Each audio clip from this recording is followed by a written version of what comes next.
Really Give me your first enjoyed it. overall thought on the game. Well, my first overall thought is I think a lot of people on television were talking about how Philadelphia kind of dominated the game at times, which is like somewhat true, I think. You know, there was moments where, it looked like they were in control of the game. They had the tempo of the game kind of in their hand. Yep. But when you rewatch the game, you're going to notice a lot of plays where Miami really had the upper hand schematically and just for whatever reason didn't execute at times. And there was more missed opportunities for Miami that gives me hope that this team really isn't as far off as we may think because of the opponents that they've played this year. Right. You know? Well, I rewatched it like you, and after it was over, I was like, wow, I just didn't put it together as I was watching the game. Yeah. That there were opportunities for Miami, but, I'll say this, Philadelphia, the opposite of the week before, took advantage of their opportunities. Yeah. And I thought their football team was what I kind of expected.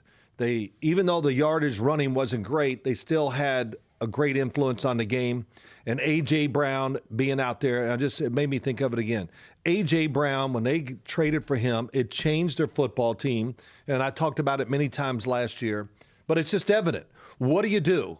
You blitz, you could be in big trouble. He is, somebody to be reckoned with for sure. Yeah. But when it just gives a clear picture to Jalen Hurts all the time. Right. When I watched them last year, and I thought Brian Johnson, the offensive coordinator, I thought that was the best called game he had this year too, because of the competition, what was at stake, or not at stake, but that moment on a night game and all that. I thought they really managed their offense and the play calling very well.